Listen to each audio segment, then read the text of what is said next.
Welcome, my friends. It is the final day of the first month of January 2012. It is Tuesday. This is another edition of INFOWARS Nightly News. We've got investigative journalist Wayne Madsen joining us to talk about the latest attacks on Occupy Wall Street and violations of the First Amendment. Regardless of what you think of Occupy Wall Street, their First Amendment rights are beginning to be violated in a Homeland Security coordinated effort. Since when is the Homeland Security set state policy or city or county policy? Why are they involved? Just incredible federalization. He'll get into Obama, the latest on his birth certificate, and the Iran situation. That is coming up. And then Darren McBreen is going to be in studio with us. And I've seen the special report he put together.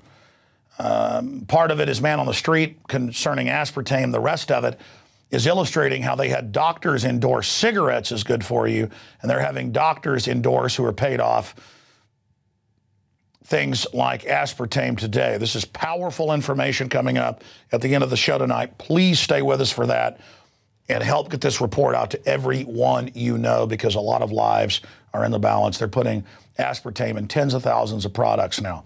The public wakes up to something, they just proliferate it into almost every product where it's almost impossible to stay away from it. So that's coming up. But speaking of Iran, there are massive U.S. troop buildups being reported by a lot of different publications. I've got family that's been sent to Kuwait. There's major naval buildups in and around the Strait of Hormuz. Israel admits they may strike them. The United States and NATO have put giant sanctions on Iran. Iran is threatening to close the Strait of Hormuz. This is moving rapidly towards open war. There's already covert war going on inside of Iran right now. The base is getting blown up, the generals being killed, the scientists being assassinated. All of this is unfolding and really starting to come to a head, and we'll continue to break all of that down as it unfolds. I talked to political scientist, PhD, and insider, former State Department highest security clearance individual, Dr. Jerome Corsi today, and he said the intel is the physical hot war is imminent. He was on the radio today. Shifting gears out of Iran to what's happening here in the United States, Senate bill will force radiation testing on TSA scanners because part of those TSA lies. For 3 years, they've said, we've tested them. And Congress, the supposed bosses, says, well, give us those tests. And turned out they were lying about those. And so now they're trying to pass a law saying they've got to test them and release the evidence. Well, it's already law that these type of scanners and other radiology equipment, other scanners, have to have a radiation officer that wears a badge. I know I worked as a dental assistant for a year, and there were people there that were there testing, and it's much lower than the radiation coming out of many of these systems.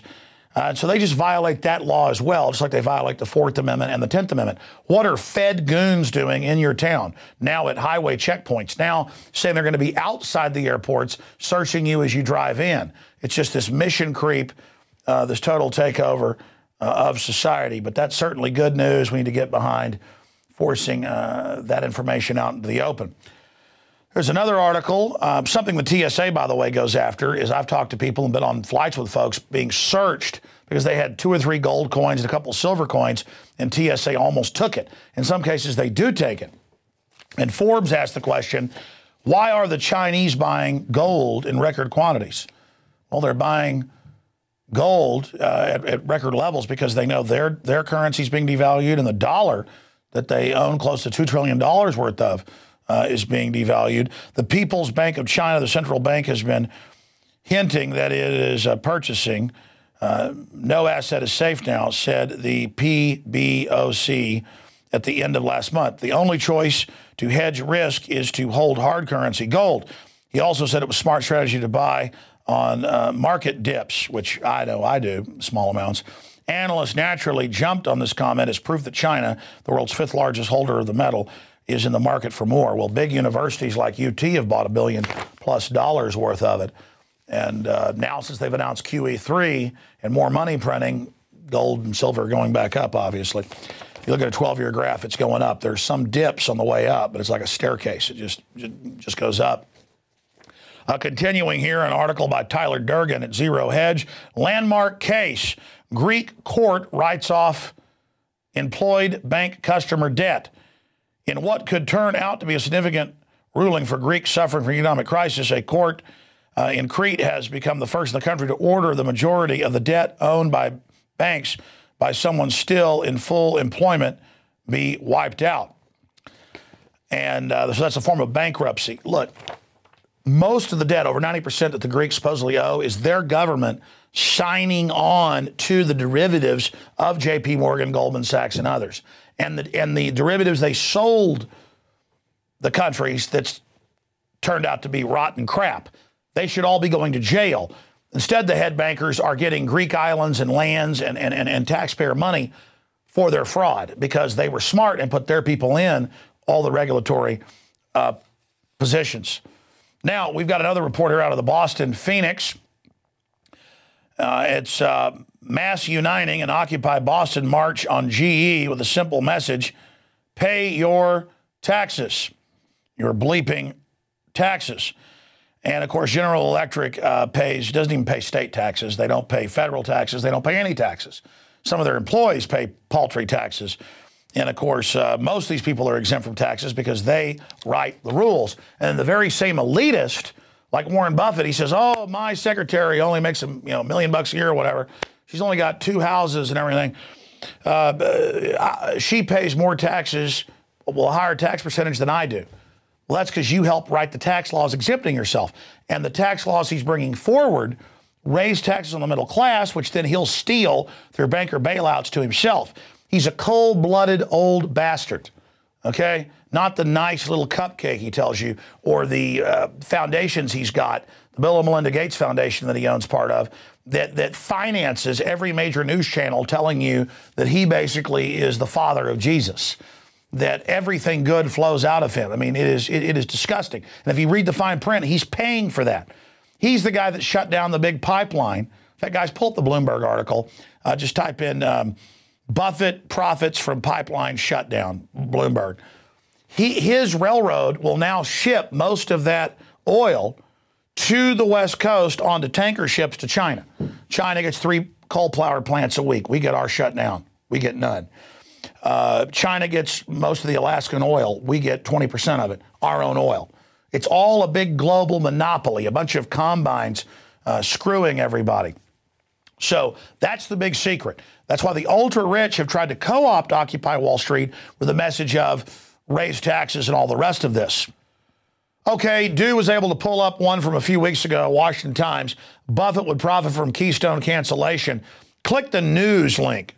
Type in Buffett benefits from pipeline cancellation, and it's from Monday. And there it is. It says that they haven't been able to ship out the oil. There's so much of it, and that the trains, are getting all the contracts, and we're upset, the train companies, and that he's the main owner there. I mean, this is such an illustration of, oh, I just want to pay more taxes. That's why to buy one of the shares in my companies, thousands of dollars. That's why I always get the insider knowledge for anybody else. That's why I get all these banker bailouts and government taxpayer money. I'm Warren Buffett. I care so much about you. I'm such a humanitarian. Now, please take a vaccine. Please, I want to put fluoride in your water because I write books and make statements about too many people, but I want you to take this so you live longer. Now, never mind that doesn't make sense. Never mind, ultra-rich meet in secret to discuss population. Guys, type that in. The Times of London, Sunday Times took it down, but we had it saved. Global Research saved it too. Type in ultra-rich or world's elite meet to discuss population. Solutions to overpopulation. Oh, we're meeting in secret. And, of course, they got it pulled out of the news because one of the reporters talked. We need to get rid of everybody with these vaccines. Ted Turner, who says, kill everybody, humans are scum. He's there, but then he comes out and says, I love you. Take a shot. I want to take good care of you. I care so much about you. Bill Gates has given interviews about there's too many people. My dad headed up Planned Parenthood. We need to force vaccines to reduce population. People say, what does that mean? He goes, you'll see. And he's, funding all this with Ted Turner and all these other eugenicists like the globalist Warren Buffett. But then he's financing London Guardian, ABC News, everything Aaron covered last night, where he's around saying, we've got to come in and reduce world population. I mean, it is so scary.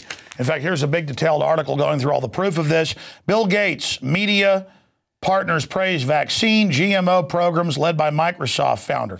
He's the main guy funding the GMO that's sterilizing all the animals they feed it to and causing cancer. He's the guy funding the vaccine pushes. He's the guy with Monsanto coming in with these federally and state-funded public schools, charter schools, and giving them maybe 5% of the funding and controlling their curriculum. He's our little angel cake. So a key article by Aaron Dykes. Continuing with a little piece of lighter news, they're reporting the Millennium Falcon has been discovered. It's either the Millennium Falcon or a gateway to hell. Shipwreck hunters find mysterious object at the bottom of the Baltic. And folks, that looks just like the Millennium Falcon. That is beyond bizarre. They're always finding crazy stuff in the Baltic. That is weird. So we'll certainly, we're not saying it's the Millennium Falcon. The New York Times will quote us. It's like John Ronson, who had the movie Men Who Stare at Goats with George Clooney and all the rest of it. He also wrote Them, which was optioned years ago by Jack Black, I guess, to make fun of myself. And they never made the movie. I wish they'd make it. I'd love to see myself being made fun of at the Bohemian Grove. But they did make Teddy Bear's Picnic making fun of us, though. But that's a side issue. The point is that I was joking with him on the phone driving out to Northern California, stuck in all this fog. And I said, man, it's like Transylvania. It's like werewolves are going to jump out or something. There's like 5-foot thick fog on the ground and nothing above it. I used to watch werewolf movies, you know, those old 1940s, and it's like this fog on the ground like that. I thought that wasn't real, but I'm expecting to see a werewolf pop out. And he goes, oh, really? And I said, no, that's a joke. Well, in his book, I actually call up and I'm afraid of werewolves, and they're all going to get me. So I'm sure there'll be another book that I believe the Millennium Falcon's actually been found on the bottom of the ocean. I just need to point it out. I mean, the New York Times said when I was at Bilderberg, it was on record, Bilderberg was there in 2008, that I was insane running around in the woods of Virginia imagining a Leach meeting. So, I mean, who knows? That's just how they try to deceive their viewers and listeners and readers. Continuing here, ladies and gentlemen, we're going to go to break. We're going to come back with the one, the only Wayne Madsen, and then that big report with Darren McBreen, which is bombshell, with the news saying doctors recommend you smoke cigarettes. The Flintstones, kids, you know, it's good for you, back in the 50s, and now we have the Flintstones promoting aspartame for kids. We'll be right back. It's InfoWars Nightly News. America is in trouble. Washington is a disgrace. Government has become too big. It's overtaxing, overspending. We need to change direction. We really need change. We can't afford to make the same mistakes we've made in the past. Mitt Romney's reputation as a flip-flopper. He went the other way when he got paid to go the other way. There is need for economic stimulus. It's about serial hypocrisy. This election is about trust. There's been one true, consistent candidate, and that's Dr. Ron Paul. Ron Paul has been so consistent from the very beginning. He seems like a more honest candidate. He tells the truth about what he believes, whether you like it or not. He's never once voted for a tax increase, never once voted for an unbalanced budget. Ron Paul's plan is bold, cuts 5 departments. It's what we need. When he says he's going to cut $1 trillion in the first year, I believe it. If you don't like how things are going and you're tired of politicians, he's something different. Ron Paul. Ron Paul. Ron Paul. Ron Paul is the one we've been looking for. I'm Ron Paul, and I approve